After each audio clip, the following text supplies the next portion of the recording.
இதை தாண்டி போனால் நம்ம என்ன செய்ய முடியும்? திரும்ப அப்புறம் தனிநாடு தாங்க. தள்ளிவிடாதீர்கள், தனிநாடு கேட்க எங்களை விட்டு விடாதீர்கள். டெங்கு காய்ச்சல், மலேரியா, கொரோனா இதையெல்லாம் நம்ம எதிர்க்க கூடாது, ஒழித்து கட்ட வேண்டும்.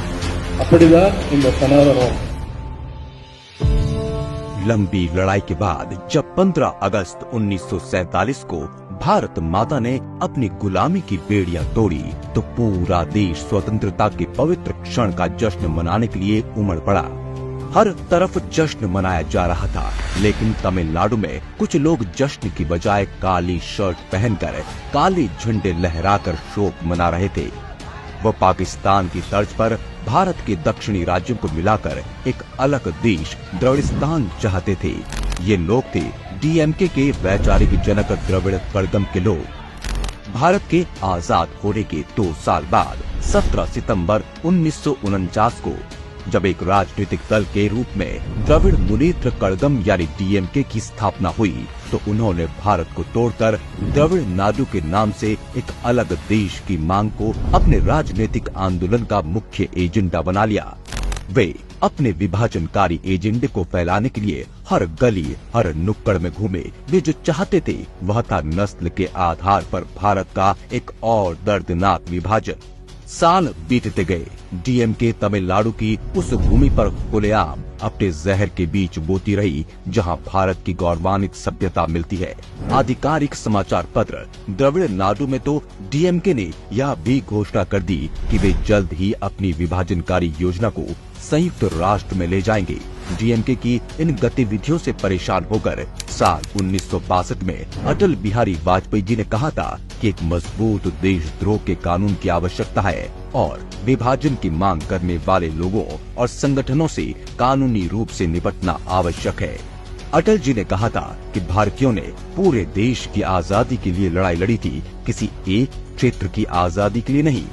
1962 में चीन के साथ युद्ध समाप्त होने के बाद भारत सरकार एक कानून लेकर आई जिसने अलगाववादी मांगों वाले किसी भी राजनीतिक दल पर प्रभावी रूप से प्रतिबंध लगा दिया।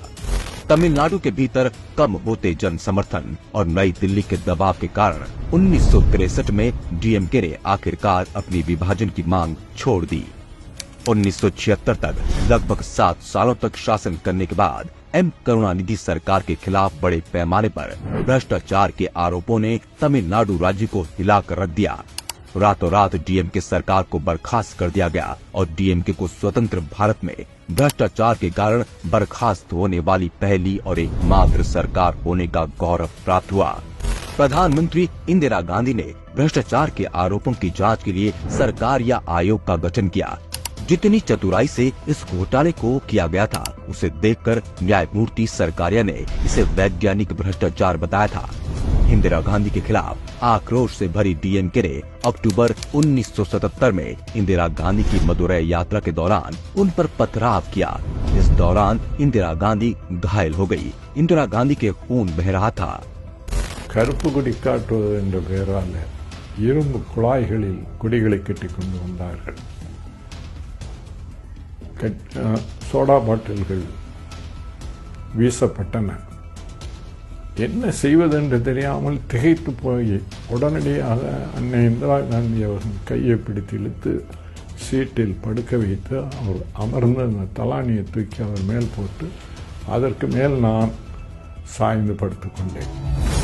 जब पत्रकारों ने इंदिरा गांधी पर हमले के बारे में करुणानिधि से सवाल किया तो करुणानिधि ने मर्यादा तार तार कर दी और अभद्र भाषा का प्रयोग करते हुए कहा कि महिलाओं को विभिन्न कारणों से रक्तस्राव होता है। 1989 में जब डीएमके के लोगों ने तमिलनाडु विधानसभा में जयललिता पर हमला किया तब भी करुणानिधि चुपचाप देखते रहे थे।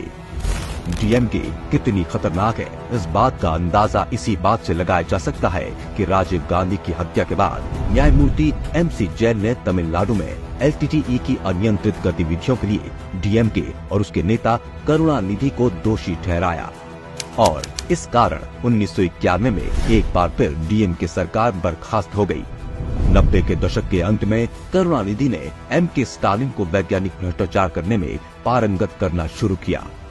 करुणानिधि से गुरु मंत्र सीखकर स्टालिन मेयर से उप मुख्यमंत्री तक पहुंच गए और परिवार के भीतर सभी प्रतिस्पर्धा को खत्म कर धीरे धीरे करुणानिधि के उत्तराधिकारी बन गए। पिता पुत्र की जोड़ी ने विभिन्न भ्रष्ट शासन चलाए, जब तक कि 2009 में पूरे देश को हिलाकर रख देने वाले 2G घोटाले के बाद डीएमके की किस्मत फिर से खराब नहीं हो गई। कांग्रेस सरकार में शामिल डीएमके ने कांग्रेस के साथ मिलकर कई हजार करोड़ का घोटाला किया था। करुणानिधि का 2018 में निधन हुआ तो स्टालिन को उनके उत्तराधिकारी के रूप में चुना गया। एमके स्टालिन के नेतृत्व में डीएमके बद से बदतर स्थिति में पहुंच गई है। डीएमके और खुद एमके स्टालिन ने फिर अलगाववाद को बढ़ावा देना शुरू कर दिया है।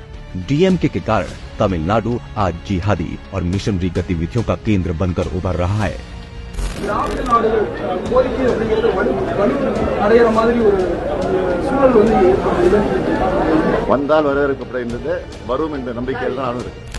भारत माता को बीमार बताने वाले दागी जॉर्ज पोनैया जैसे लोग डीएमके कांग्रेस के घमंडिया गठबंधन के खुले समर्थक हैं।